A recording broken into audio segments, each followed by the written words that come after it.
You're welcome back. The recent decision by the governments of Kano, Bauchi, Kebbi and Katsina states to shut down schools for the entire month of Ramadan has sparked intense debate and criticism. According to reports, this move affects over 11.5 million school children, raising concerns about the impact on their education and future prospects. Our education correspondent, Adidion Ibanga, tells us more. Reactions continue to trill as Nigerians condemn shutting down of schools in 4 states across the federation, which includes Katsina, Kebbi, Bauchi, and Kano states. It will be recalled that the governments of the states directed all public and private schools to proceed on holiday for the whole month of Ramadan, when Muslims observe strict fasting. Proponents of the decision argue that it allows students, teachers, and other stakeholders to observe the holy month of Ramadan without disrupting the academic calendar. To me, to some extent, it is good because there is always an adjustment. During this Ramadan period, there is so many serious activities, particularly in the Muslim brothers. So if they shut down the school, they can be able to rearrange the curriculum. It is not more than 1 year. They can be able to adjust this and meet up with the other states. That is my own opinion.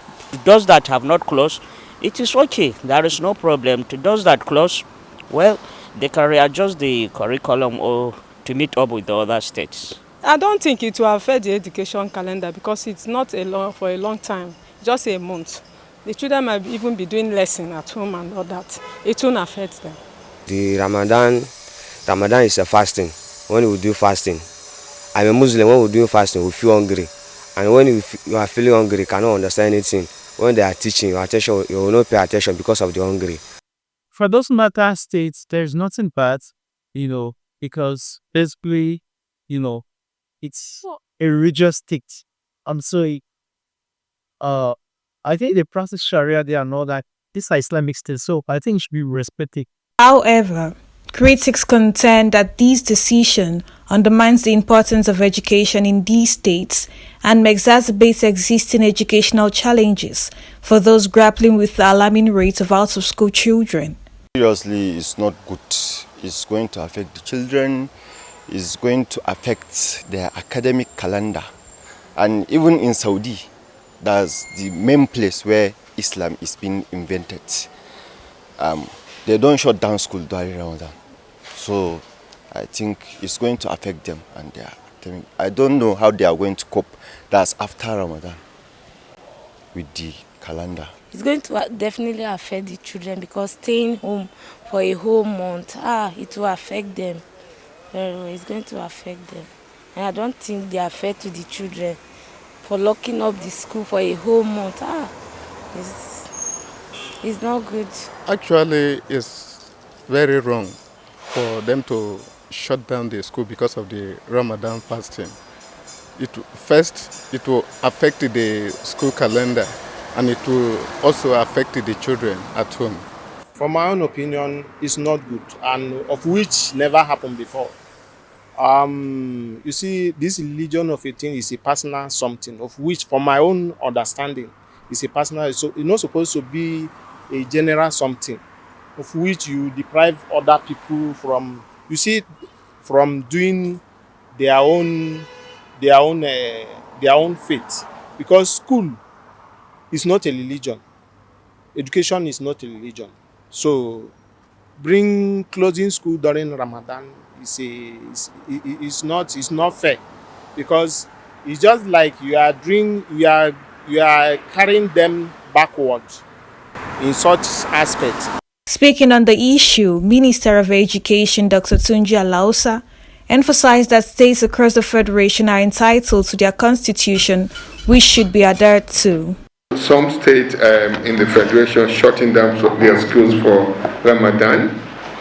Obviously, we know Ramadan is the only month for we Muslims, and people spend this time to get closer to God and do several activities. But we have to be careful here. Education is on the concurrent list. You have the other part of our constitution that puts this education specifically on concurrent list. That means the states have a right to do what they want to do. If some states decide that this is what they want to do during this month of Ramadan, there's nothing federal government can do to stop them. We at the federal level, we have over 100 unity schools. They're all opened during the month of Ramadan. So it's not the federal government position what's happening in those states, but those individual states have their complete right to do whatever they fit. The governor with the entire executive council deem what they think is good for their states. Nigeria has over 10 public holidays excluding weekends. While these holidays are meant to be a time for rest and celebration, some teachers highlight that they can also disrupt the academic calendar. The negative impact, number one, is disrupting learning. Yes, learning momentum. It disrupts learning momentum, like the pace at which the children are learning. By the time they go for this break and come back, the spirit is down. So when there is frequent holidays, the momentum, it just disrupts the learning momentum. You get to see that the children will digress, will not learn, will not be at the pace at which they are when they left school. So one of it is it disrupts learning. Yes, and another one is loss of instructional time. Yes, they will lose the instruction, the curriculum, the bit at which they are going, the instructions will just get when there is frequent holiday. Okay, in a term you see that there's more like 3, 5, 6 holidays in one term. You tend to see that they will be lost in instruction. Yes, they will be lost in instruction, and then it will be difficult to meet the curriculum. Difficulty in meeting the curriculum. Okay, you can imagine a term that has 14 weeks.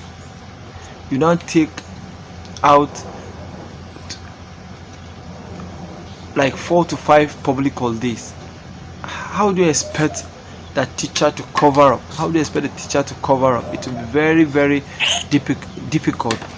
As the debate continues, the consensus remains that stakeholders, including educators, policymakers, and community leaders, must engage in constructive dialogue to find solutions that balance religious observance and holidays with academic progress. Edidiong Ibanga, ADBN News.